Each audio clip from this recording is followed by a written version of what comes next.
अब क्या next, RBI as a controller of money supply में ही लीगल रिजर्व रिक्वायरमेंट्स. तो how can RBI use this tool to control the supply of money in the economy? दो parts में divided है, एक CRR और एक SLR. CRR cash reserve ratio, SLR statutory liquidity ratio. ध्यान से देखना, सीआरआर कैश रिजर्व रेशियो, इसका मीनिंग क्या होता है? It is the part or a proportion or a percentage of total deposits, percentage of total deposits which the commercial banks,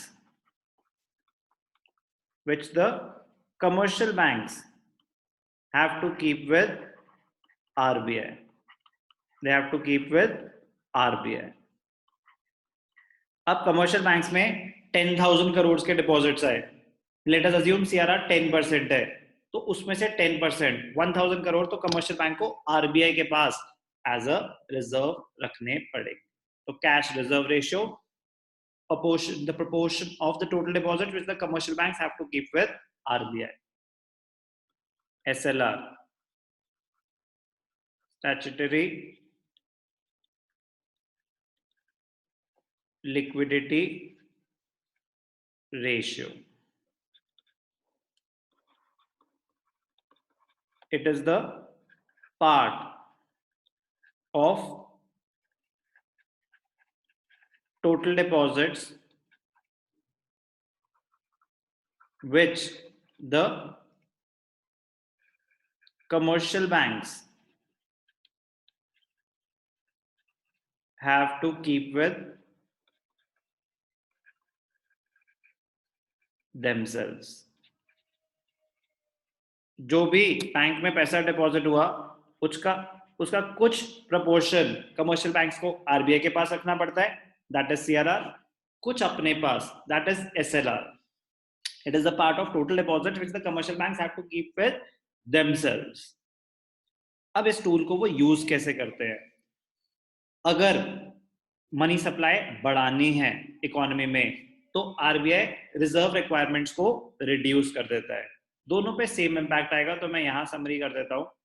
तो legal reserve requirements अगर reduce हो गई तो अब कमर्शियल बैंक को कम रिजर्व्स मेंटेन करने पड़ेंगे, तो it will increase the money supply. It will increase the money supply अगर लीगल रिजर्व रिक्वायरमेंट्स रिड्यूस हो गई. अगर लीगल रिजर्व रिक्वायरमेंट्स इंक्रीज हो गई कि आपको रिजर्व 10% नहीं 20% रिजर्व क्रिएट करना पड़ेगा, तो अगर लीगल रिजर्व रिक्वायरमेंट्स इंक्रीज हो गई तो it will reduce the money supply.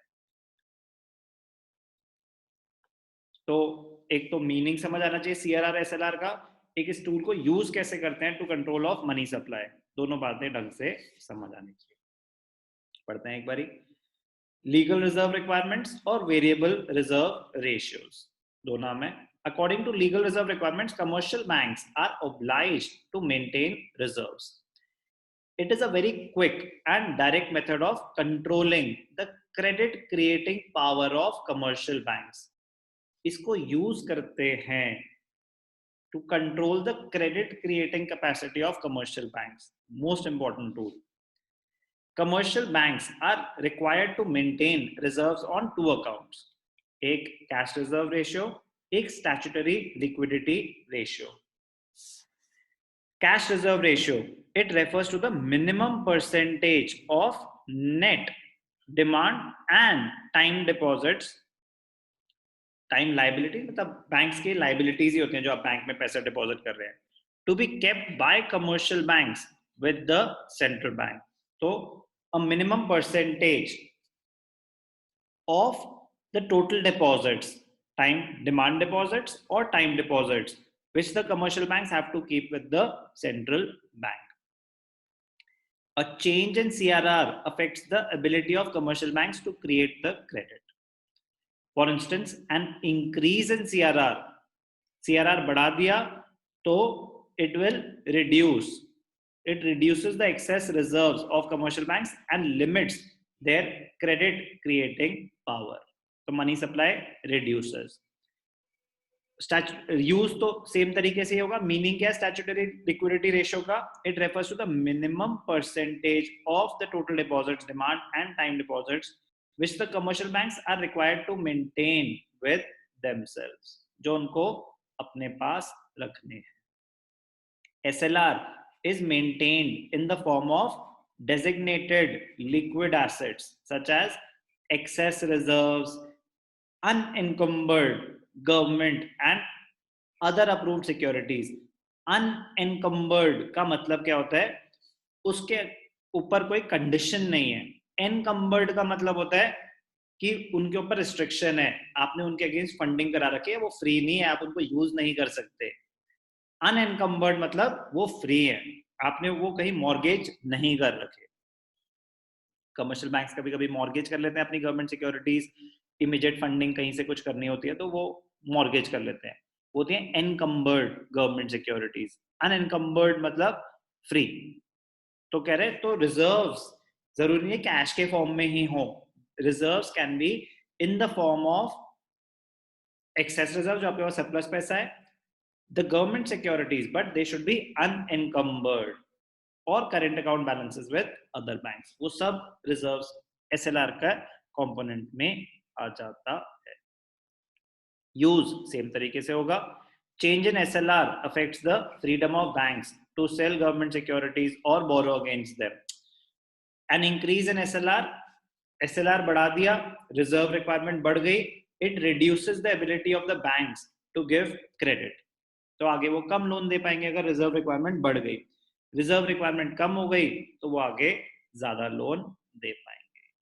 क्या पढ़ा हमने? Legal reserve requirement as a tool to control the supply of money in the economy and credit. Credit creation capacity of the commercial banks can be controlled by this measure.